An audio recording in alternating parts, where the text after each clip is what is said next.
Shalom saudara, selamat datang kembali di dalam channel Firman Hidup.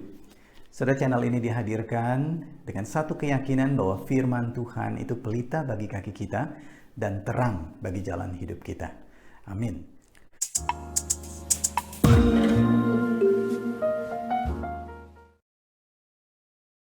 Saudara, Amsal 17 ayat 17 di sana dikatakan, seorang sahabat menaruh kasih setiap waktu dan menjadi seorang saudara dalam kesukaran. Saya ulang, seorang sahabat menaruh kasih setiap waktu dan menjadi seorang saudara dalam kesukaran. Saudara, bagian firman Tuhan ini indah sekali menurut saya. Kenapa? Saudara, karena Tuhan menyadari kita itu tidak bisa hidup sendirian. Dan di dalam kehidupan kita, baik dalam hidup keluarga, di dalam pekerjaan, di dalam pertemanan, di dalam relasi sosial kita, bahkan di dalam pelayanan kita sekalipun, di dalam masyarakat, saudara, hidup kita tuh banyak pergumulannya. Banyak hal-hal yang tidak seperti atau yang kita rencanakan seperti itu. Hal-hal yang kadang-kadang membuat kita itu menjadi seperti orang yang berbeban. Dan itulah sebabnya di tengah-tengah kondisi yang seperti itu, Tuhan mau kita menjadi seorang saudara dan seorang sahabat bagi sesama kita. Saudara, orang-orang di sekeliling kita, mereka juga membutuhkan perhatian kita. Kalau kita yang sedang berada dalam pergumulan seperti itu, maka hal yang paling baik adalah kalau kita punya seorang sahabat atau seorang saudara yang dengannya kita betul-betul bisa menceritakan pergumulan kita, dan rahasia itu, pergumulan itu bisa dijaga dengan baik. Bukan kepada orang yang bocor mulut, begitu ya, saudara ya.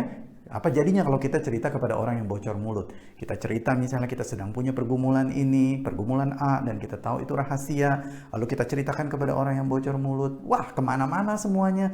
Saudara, itu bukan menjadi berkat yang berjalan bersama-sama, menjadi aib, saudara. Itu menjadi sinetron nantinya. Bapak Ibu Saudara, maka Tuhan mau katakan apa? Kalau kita mau menceritakan pergumulan kita, ceritakan kepada sahabat. Ceritakan kepada saudara yang menjaga rahasia kita, yang mendukung kita di dalam iman, yang menguatkan kita. Saudara, ini menjadi berkat tersendiri bagi kita. Kita tidak perlu berjalan sendirian, dan memang itu tidak baik. Maka Tuhan sediakan seorang sahabat, saudara, yang berada bersama-sama dengan kita. Mungkin mereka adalah teman kedua kita. Mungkin mereka adalah paling bagus sebetulnya ya, Bapak Ibu Saudara, suami atau istri kita sendiri. Yang dengannya kita betul-betul bisa cerita pergumulan kita dan saling menguatkan satu dengan yang lain. Tapi mungkin kita sedang bergumul justru dengan pasangan. Maka kepada siapa kita harus cerita? Saudara, ceritakan, sebisa mungkin ceritakanlah kepada saudara atau sahabat kita yang sejenis. Gitu ya. Saya laki-laki, saya bergumul dengan misalnya, saya ada konflik dengan istri saya. Maka saya ceritakan kepada saudara atau sahabat saya yang laki-laki.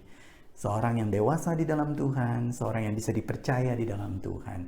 Apalagi seorang yang pernikahannya juga bertumbuh di dalam Tuhan, maka itu bisa menjadi berkat bagi saya. Saudara, begitu juga untuk kita semua. Jadi firman Tuhan di sini mengingatkan, beban dan pergumulan hidup itu bukan untuk dibawa sendirian. Tetapi beban dan pergumulan hidup itu dibawa bersama, di-sharingkan dengan saudara kita, dengan sahabat kita. Firman Tuhan mengingatkan kita, seorang sahabat menaruh kasih setiap waktu dan menjadi seorang saudara dalam kesukaran. Saudaraku, tetap positif di dalam Tuhan, tetap berpengharapan di dalam Tuhan. Tuhan memberkati.